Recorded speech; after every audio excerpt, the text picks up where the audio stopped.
Welcome back, everyone. Today's video, we're going to go over a couple of different things. I went shopping, see. I found a guy who was parting out a 1994 Mazda Miata black and tan. These cars, one of my favorite color schemes. The early Miatas had some great color schemes. My favorites are the black and tan, the British Racing Green Special Edition, and I love the red over tan, which is what I ended up buying. Anyway, he was parting out a 94 black and tan that he was converting from an automatic to a stick shift, and he was putting in a custom ECU. And so he also still had the factory stereo. Now, let's take a look at that. He's got the factory stereo, and he didn't want it anymore, so because he's building a race car. So I offered him a fair price. It's an unknown, buying a pig in a poke situation. Don't know if it works, don't know what's wrong with it, don't know a thing about it. But I couldn't turn it down, and for the price he gave me, I was more than happy. So I bought his ECU because I'm getting ready to pull the ECU out of my car. And the reason being, now this is something that is going to be a bigger problem on a much bigger scale as the march of time continues. Anyone who owns a classic car from the 80s, the 90s, even into the 2000s, this issue is going to become more and more prevalent. And what I'm talking about is capacitor failure, leakage, and it causing all sorts of strange problems in your car. It'll start out innocent enough.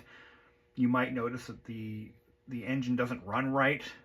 You might have an injector might suddenly stop pulsing. You might have just random weird gremlins might start cropping up, and it's not. And you've already isolated it. It's not wiring. It's not sensors. It's not injectors. It's not anything that would ordinarily fail. The thing is, the ECU, the brain, the computer of the car, is constructed like any other piece of electronic equipment made in that time frame. And electronics have certain components, what they call passive components, that fail over the course of years. These failures can start at age 10 or 15, 20 years. And then as the car gets older and older and older, the failure rate begins to rise and rise and rise. One of the components that anyone in the electronics repair industry will see and often is replaced as a matter of course whenever you're bringing back an old piece of equipment. For example, this computer right here, this Macintosh LC3, this computer had failed capacitors all over the board, and I was able to replace every single one of them, and I brought it back to 100% functionality. Now, just as capacitors are just one of many types of passive components, but they also have a very high failure rate as they get older. ECUs being constructed in the same manner as the average computer of the 1990s, 80s, and even in the 2000s, they will suffer from the same problems. Capacitors are used in almost every electrical device known to man, or electronic device, and in quantity. There are two major styles of capacitor that you're going to find in these. Actually, there's three. One of them being ceramic disc, but I don't have any of those. These are two types of electrolytic capacitor. Basically, these function almost like batteries, and they're constructed from a roll of a paper-like substance. I think it's just paper, with foil on one side, and it's rolled tightly into a little cylinder and dipped into an electrolytic solution that basically creates a battery. And as these get older, that electrolyte can leak out and cause corrosion in the area that it's mounted to. They can degrade just naturally without catastrophic failure. They can degrade over time, and they can lose the ability to hold a charge. They can develop a condition called high ESR, equivalent series resistance. In layman's terms, electricity doesn't flow from one side to the other as well, so they develop a high resistance to electrical current. The ones that I see failing the most often in early 90s computer equipment are these little guys. These are aluminum SMD, or surface mount capacitors. They're basically an aluminum can. They work just like the these through-hole style. They're constructed basically the same way. They do the same job. They're just more compact, and when it comes to you know, modern production methods where components are picked and placed on boards by machine, these are much easier to work with. They develop a couple of different, well, the failure mode that I'm most commonly seeing on these is there's actually a rubber seal that interfaces between this plastic base and the metal cap. I actually took one of these apart to see how it's put together. And that rubber seal can fail, and the electrolyte begins to leak out. But just like anything that holds a charge, like a battery, the electrolyte it can just go bad. And sometimes what happens is that electrolyte will leak out, and it will create, especially in like low voltage applications, it's going to create electrical gremlins. You know, you might be driving along and then suddenly your car just runs like crap. Just random things, hard starting sometimes, just random failures can occur. And we're going to crack open this ECU. I have not had this apart yet. So it's important to note that the ECUs in the Mazda Miatas are specific to the transmission type and the model year. This is from a 1994 with an automatic transmission. This will not work in my car as is. My car has a manual. There are certain functions and features that will not work with this ECU. I don't know what they are exactly. I've got to research that more deeply. But let's crack it open. So I haven't even touched my ECU yet. I bought this as a way to kind of, let's just see how it's built. Let's see what components are used and how we can prevent a massive failure down the road. All right, opening this up. Let's see. Ooh, my God. Okay. Yeah, this one got bit pretty bad. So I think, based on what I'm seeing now, if you own any vehicle older than 20 years, you've got to be paying attention here. This is just a random ECU from a car that was a running car. And already I'm seeing catastrophe. But it's not all bad. This is fixable. This capacitor right here has lost all of its electrolyte. It has leaked all over the board. And this is in rough shape.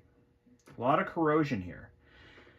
As I was saying, as time marches on, these cars that are rapidly increasing in value, that are computer controlled, fuel injected, electronic spark advance, all those great things, there's a brain like this in your car. There's at least 2 of them, maybe 3. Now, in the Mazda Miata specific market, I can tell you that the airbag computers have the same problem. The capacitors, the 4 large capacitors in those modules, have almost a 100% failure rate at this point in time. And they are replaceable. They're fixable. In fact, this is fixable. I'm going to fix this board, actually. I'm going to rebuild this. We're going to clean it up. We're going to put a new capacitor in it, and we're going to plug it into my car and see what happens. I'm sure it'll work. It just won't have the same functionality that the original one has. Now, the difference between this one and the one in my manual car is more than likely this EEPROM chip right here. This looks like a flash EEPROM chip. It's got a window on it. They cover it with a an opaque piece of foil tape so that you can't flash it. If I were to swap this chip out with the one in my ECU, they would be the same. It wouldn't matter. If I could actually copy this, get an EEPROM reader and dump the contents, I can then play with it and have some fun with it. But we're not going to do that here. So what am I seeing? It looks like some kind of a fuse. Yeah, it's got a bad capacitor. Let's take a look at the backside and see what's going on back there. Let's see how extensive the damage is. Now, again, this is more of a PSA, and I'm going to just show you. These are easy to fix. If you know how to solder, you can fix these. And this is fixable. We just have to replace anything that might be damaged. So what happens is that electrolyte is conductive, very slightly conductive. And what it does is it leaks out of the capacitor body. Here's one that has, this is a brand new one.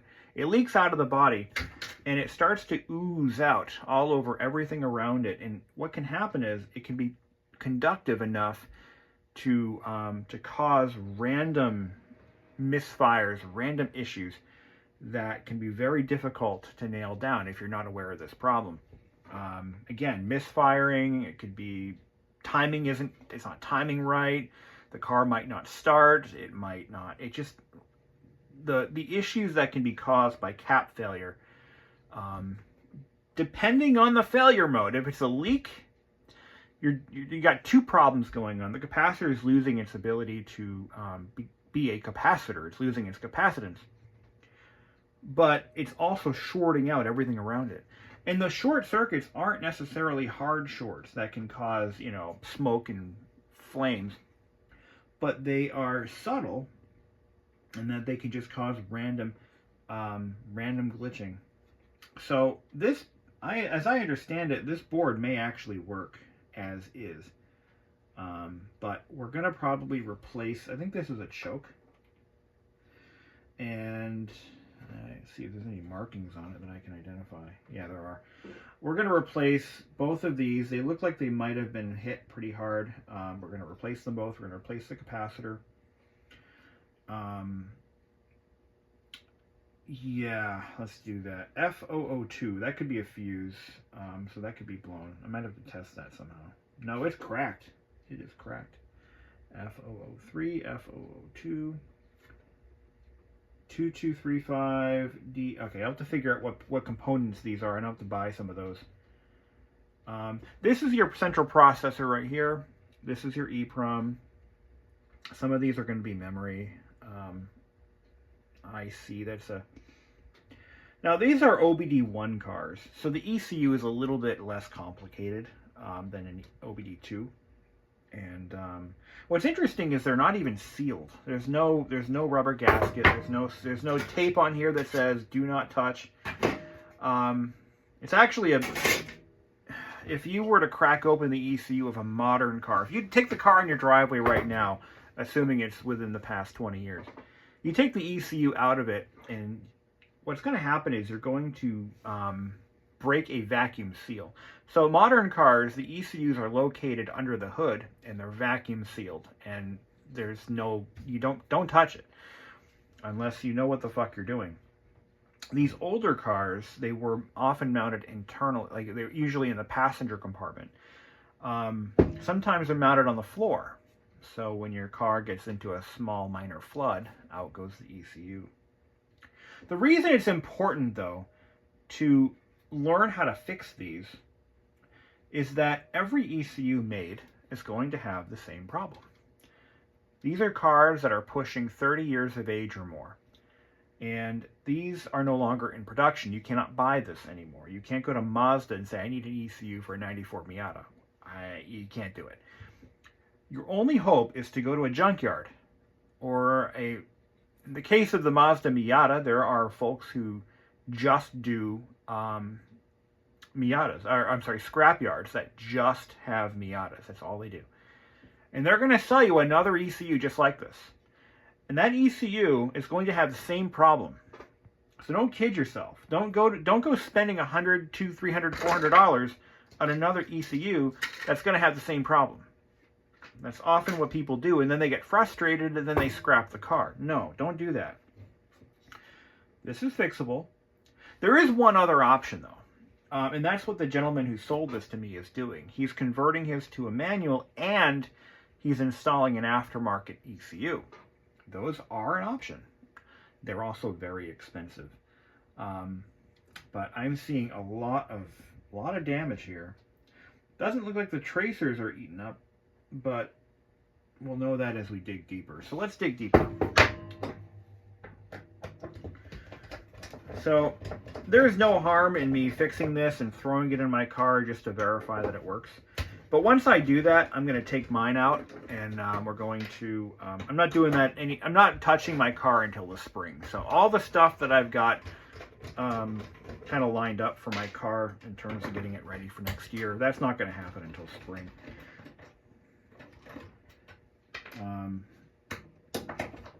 The OBD1 cars, and this is what makes a lot of this stuff a little hard to troubleshoot. These do not have, you can't just plug in a code scanner and expect it to do anything.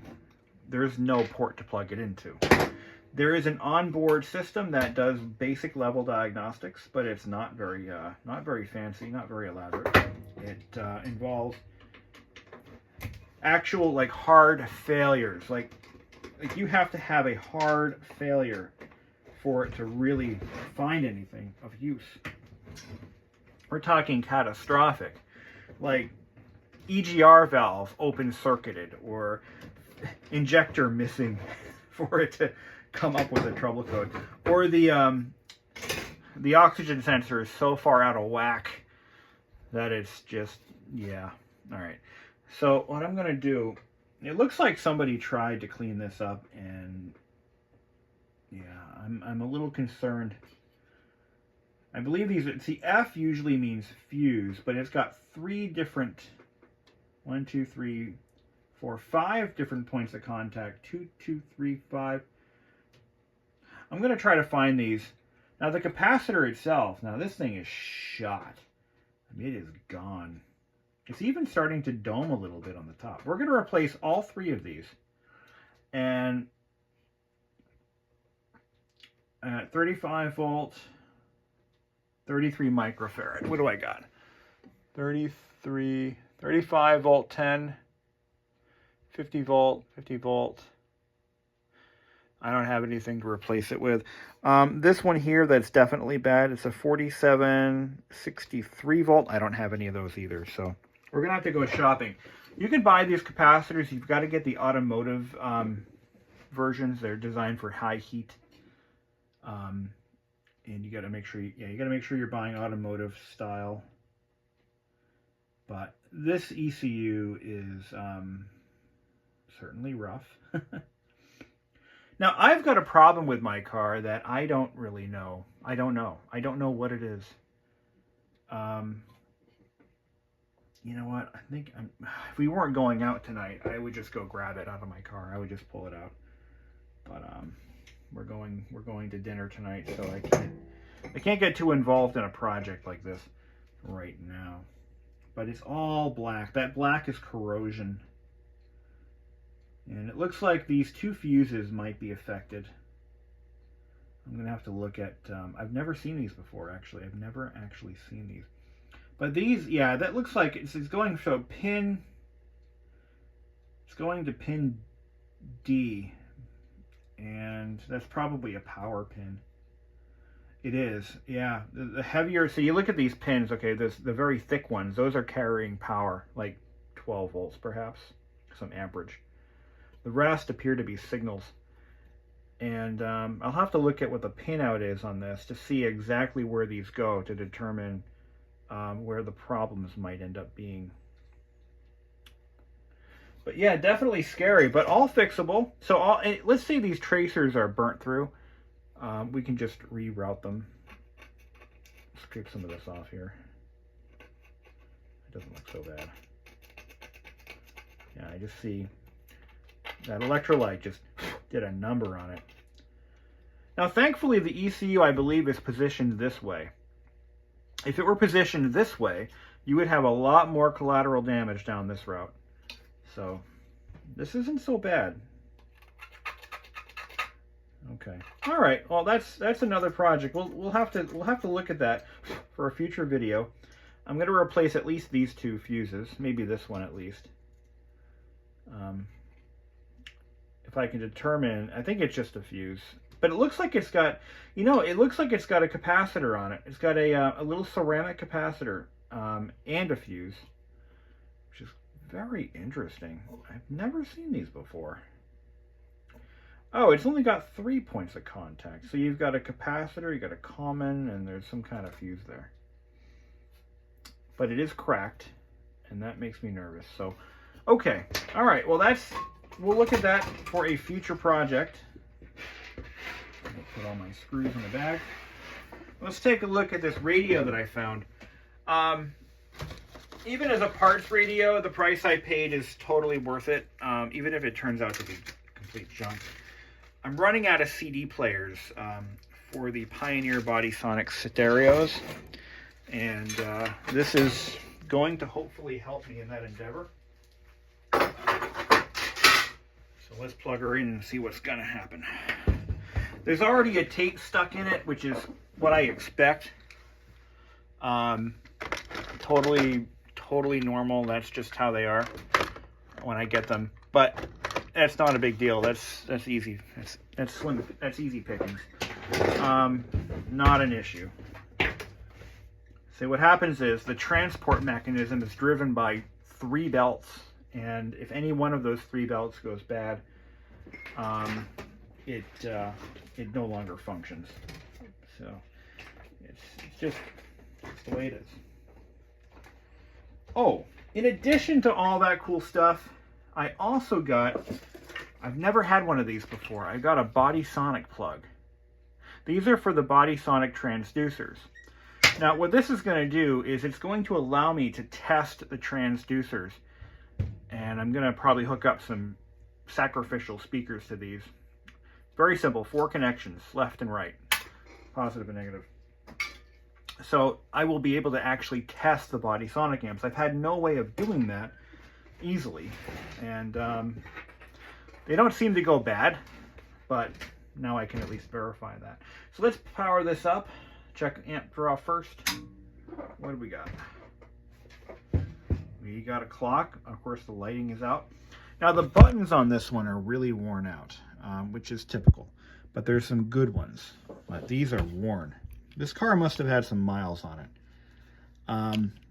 Can't fix those, but these are good buttons. So if I get one that has buttons that are just blown out, I can use these. I also got a full set of knobs. These are worth their weight in gold. Usually when I get parts units, they're missing a knob or one of the knobs is broken. So let's turn it on to FM tuner. Okay, we got good mode selection. We got really good amp output. This is good. This is good stuff. Let's see. We got light output. Let me shut my light off here. I've got good light output. It looks like it's possible. Yeah. Okay. We've got screen lighting. We've got a bad screen on this Bodysonic. It's got some black spots on it. Either these are burned out bulbs or something else. So that's interesting.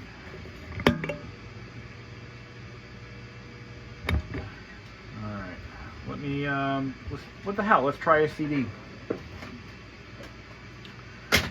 These never work, but we're going to try it anyway. Spinning. CD player works. That's cool. Yeah. Nice.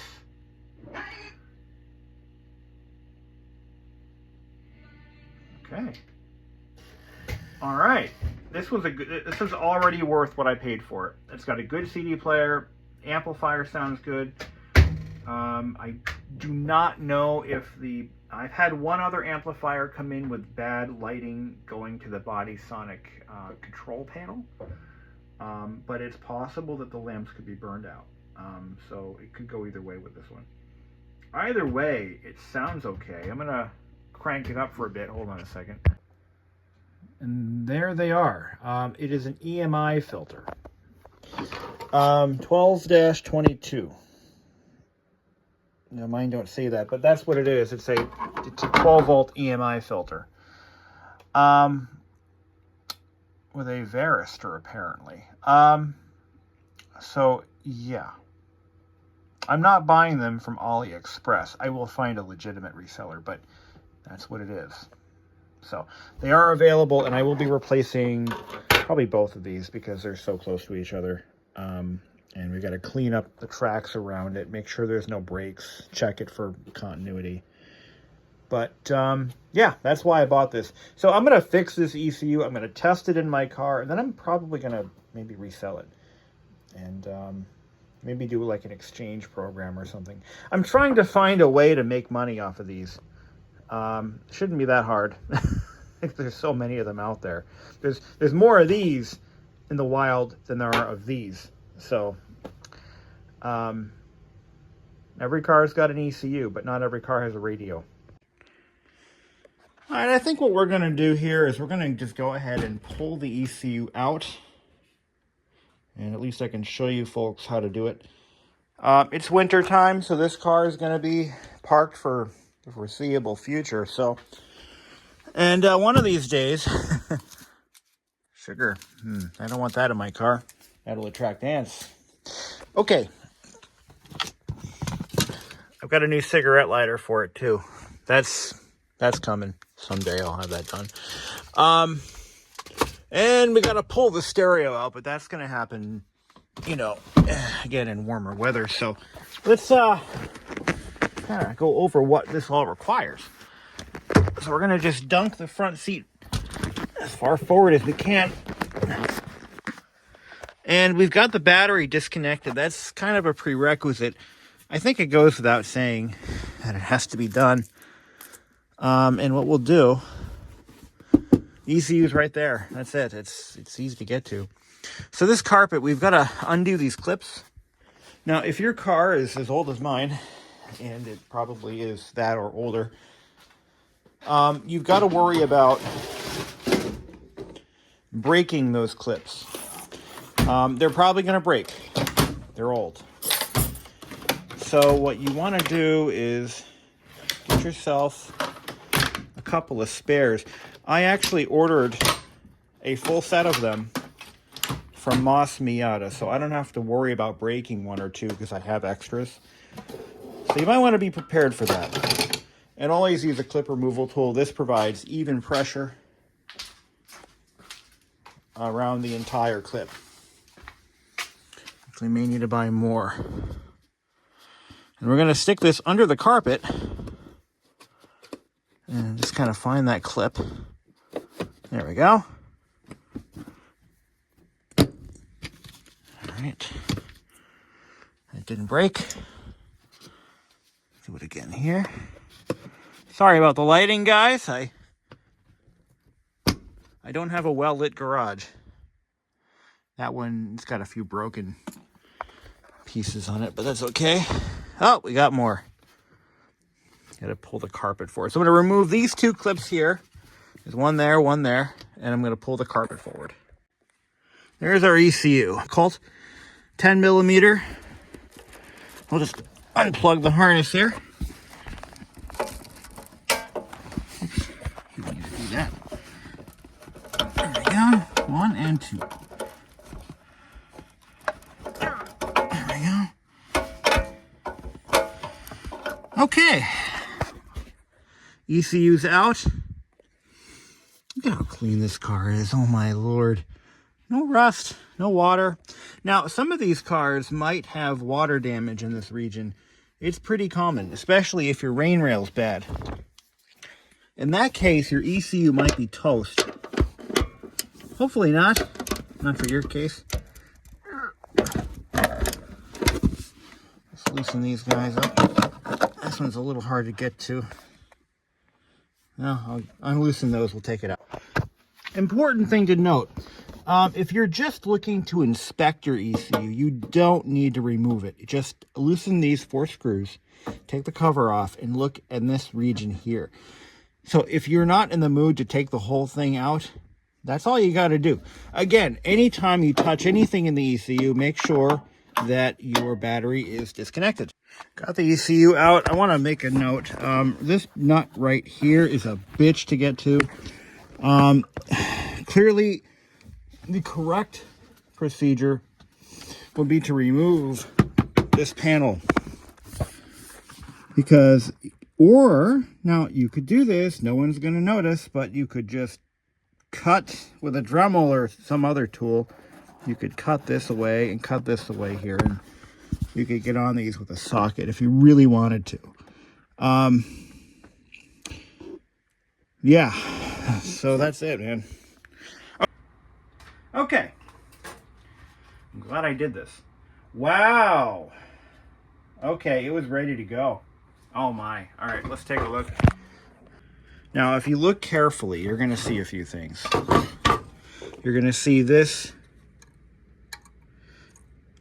Look at that. Look at this. Look at this shit. This is already bad. We haven't even scratched the surface. This is bad. Right here. F002 is cracked and damaged. Look at this. The capacitor has got corrosion at the base. Right there. You can't really see it, but it's on the pads. It's just getting started. If I had let this go, this would have failed. 100% would have failed. In fact, it looks like it's partially failed anyway. Unfreaking believable. So we've got to replace this device here. This is, what did I say this was? An electromagnetic filter of some kind. An EMF filter. We got to replace this one. This one looks okay. I should test them with a multimeter, but I'm not really sure. I've never seen these before, so I'm not really sure how to test them.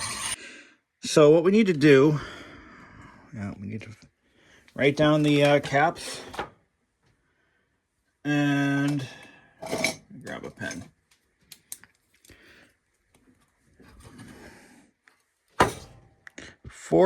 Was that a 47 or a 4.7?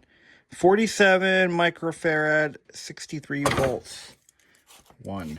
I can't write. 47, 63 volts. It's one of those. 33, 35. 33 UF, 35. It's one of those. 220, 10 volt. I actually have some of those. I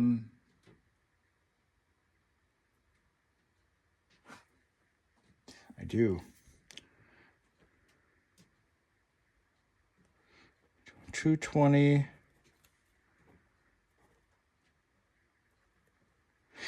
There's no aluminum SMD caps anywhere on this board, but we do have these. Now these are these contain. It looks like they contain a ceramic capacitor, but they're shot. Replace this one that's blown up, and oh man. I posted on the forums, one of the forums I frequent, hey, by the way, guys, you might want to check your ECUs. And here's why. Here's some pictures. And a lot of the guys are like, oh, yeah, mine's fine. It works. The car runs fine. It's fine. It's fine. Well, so did mine. And it ain't fine. No, no, no. This one's bad. These two are next. We're going to replace all three of them. Now, these right here, these are, I think these are tag tantalums right here. And those, I believe, some of those should be changed out, but I'm not really sure on that. But we're just going to do the electrolytics. And I'm going to do it on both of these. And we'll,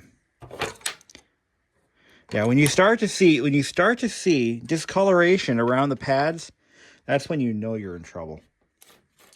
So, it's not as bad as this guy, but we caught it just in time. So when choosing a capacitor for this application, you want to go with, I would say, 105 degrees C rated or above, not anything below that. So when we go to choose our capacitors, we're going to pick something in this range here.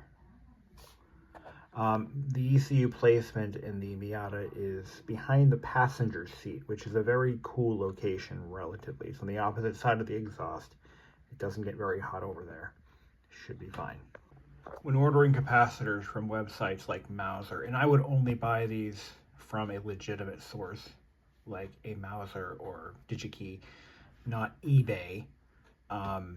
It actually tells you what the temperature rating is. 85C. Not good enough. We need something better than this. So the other thing to consider is the length, 11.5 millimeters in the lead spacing. 3.5 millimeter, that's fine. And the length, current ones are actually 15 millimeters. These are just a bit shorter. 10,000 hour lifespan. Tolerance 20%. 105C rated. That's what we're going to go for. And these are made by, they don't have any Nichicons. They're on back order. These are UCCs. I'm not too familiar with that manufacturer, but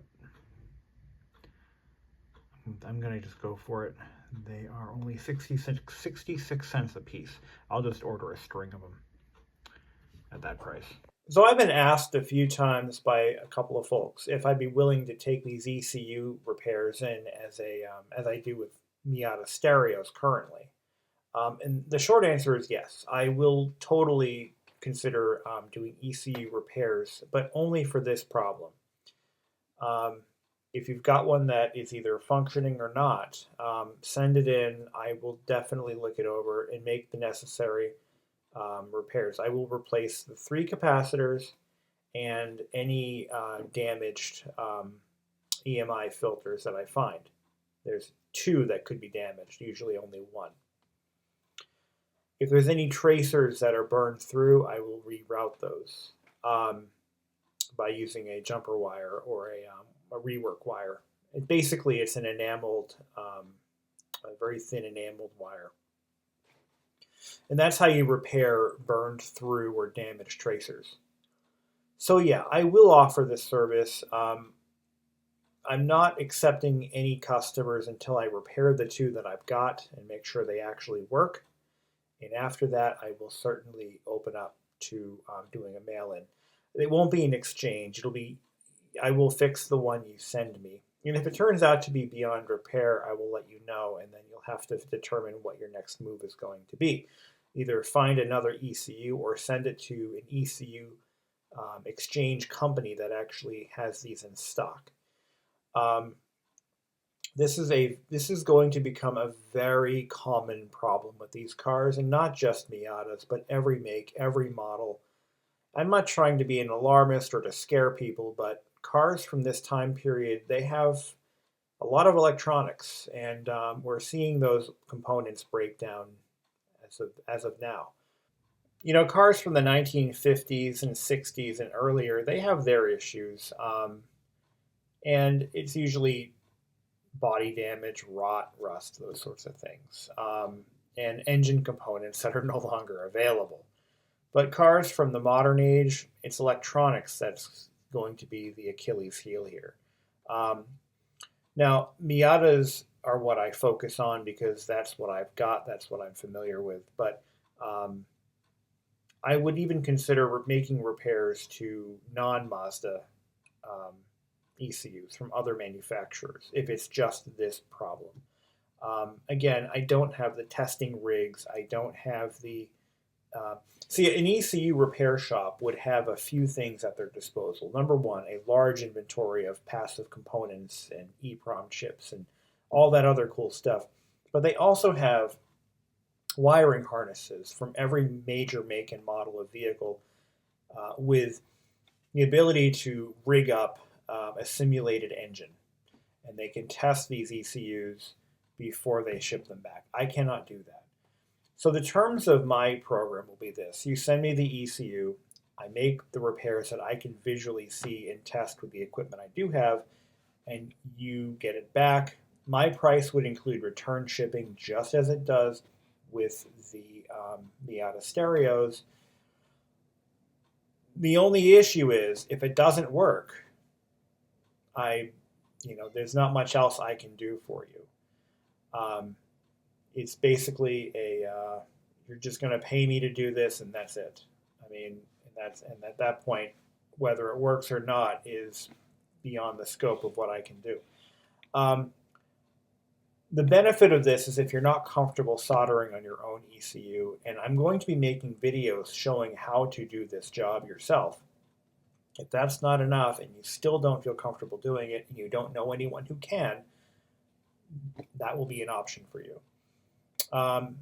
I haven't really settled on the exact price, but I do have to charge for my time. Even though it's not a major project and it's only a few dollars in parts, I would have to charge for the time that.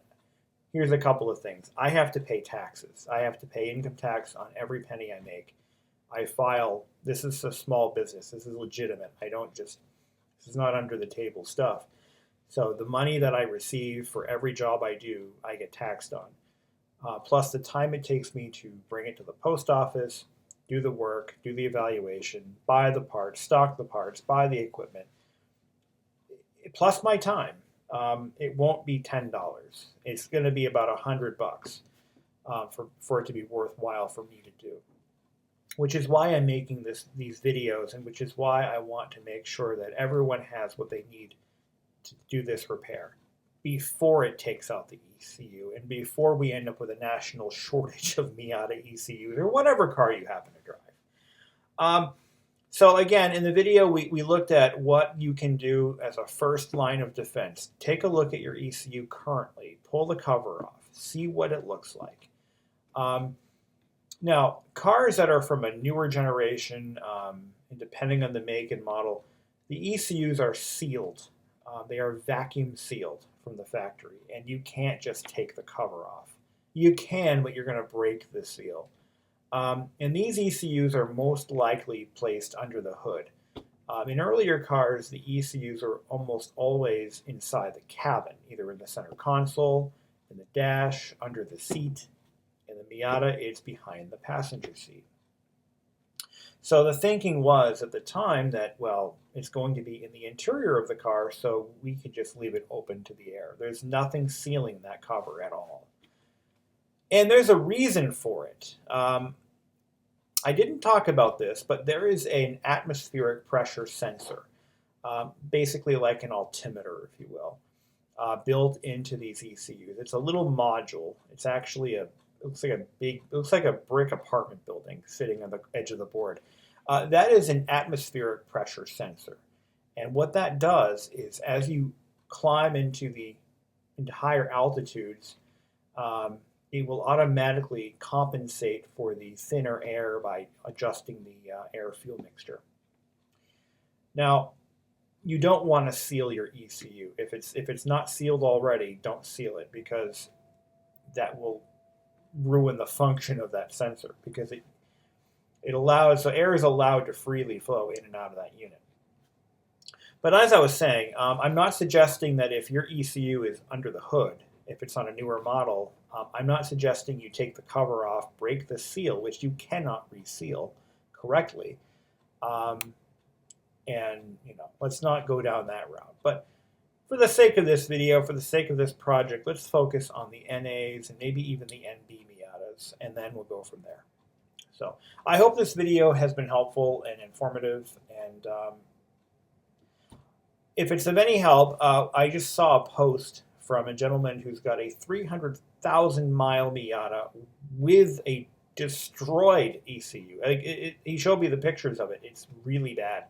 And the car still runs. So maybe not a big deal, but I suggest we fix these, get as many as we can done, and save these Miatas for the future generations to come. So until then, you guys have a great day, and check your ECUs for leaking caps. That's my key point here. And again, the video is coming. I have just ordered all the parts I need to fix the two that I've got, and then we'll go over that and what it takes. And hopefully, for those of you who are even moderately capable of soldering on your own, hey, go for it. Until then, guys, have a great day.